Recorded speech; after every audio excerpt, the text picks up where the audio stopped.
2025 champions ট্রফির পর লম্বা একটা বিরতি শেষে ফের ন্যাশনাল ডিউটিতে ডাক পড়েছে টাইগারদের। আইপিএল এর প্রভাবে যখন মাসব্যাপী থমকে আন্তর্জাতিক ক্রিকেট, তখন বাংলাদেশ মুখোমুখি হচ্ছে জিম্বাবুয়ের বিপক্ষে। এবছর প্রথম দ্বিপাক্ষিক সিরিজে জিম্বাবুয়ের বিপক্ষে টেস্ট যুদ্ধে নামছে নাজমুল হোসেন শান্তর দল। আগামী 20 এপ্রিল থেকে শুরু হতে যাওয়া যেই 2 ম্যাচের টেস্ট সিরিজের জন্য এরই মধ্যে দল ঘোষণা করেছে দুই দলেই। বাংলাদেশ পাচ্ছে না তাসকিন আহমেদকে, আর জিম্বাবুয়ে তাদের সেরা শক্তি নিয়েই ফিরছে টাইগার ডেরায়। বাংলাদেশের পেস ডিপার্টমেন্টে তানজিম হাসান সাকিব ঢুকে গিয়েছিলেন এর আগেই। সাদা বলের ক্রিকেটে পরীক্ষিত এক পেসারও হয়ে উঠেছেন এরই মধ্যে। তবে এতদিন সংক্ষিপ্ত ফরম্যাটে মাঠ কাঁপালেও টেস্টের মতন ফরম্যাটে নামার অপেক্ষাটা শুধুই বেড়েছে তার।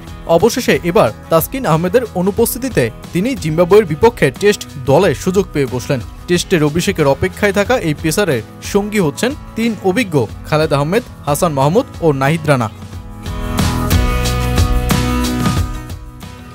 টেস্ট ম্যাচ দুটির প্রথমটি হবে সিলেটে, দ্বিতীয়টি 28 এপ্রিল চট্টগ্রামের মাঠে। তাই তো দলে 4 পেসারের দিকেই নজর দিয়েছেন নির্বাচকরা। আর সাথে স্পিনে অলরাউন্ডার মেহেদী হাসান মিরাজের সাথে তাইজুল ইসলাম আছেন। চোটের কারণে ওয়েস্ট ইন্ডিজ সফর মিস করা মুশফিকুর রহিমকে ফেরানো হয়েছে জিম্বাবুয়ের বিপক্ষে।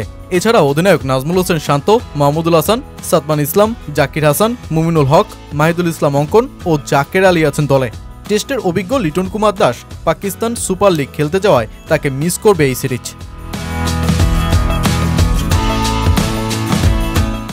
বাংলাদেশের বিপক্ষে সবশেষ টানা 3 টেস্টে হারা জিম্বাবুয়ে এবার জিততে মরিয়া। তাই তো শক্ত দল নিয়েই ওরা আসছে টাইগার ডেরায়। পিঠে চোট কাটিয়ে ফিরছেন ব্যাটার শন উইলিয়ামস। ক্রেইগ অরবিনও আছেন বাংলাদেশের সিরিজে। 2023 সালে সবশেষ টেস্ট খেলা ওয়েলিংটন মাসাগাজ্জাও সুযোগ পেয়েছেন।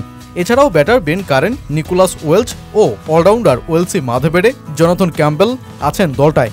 দলে একমাত্র নতুন মুখ লেগ স্পিনার ভিনসেন্ট মাসেকেসা, পেইসে ব্লেসিং মুজারাবানি ও রিচার্ড এনগারাবারাও আছেন জিম্বাবুয়ে স্কোয়াডে।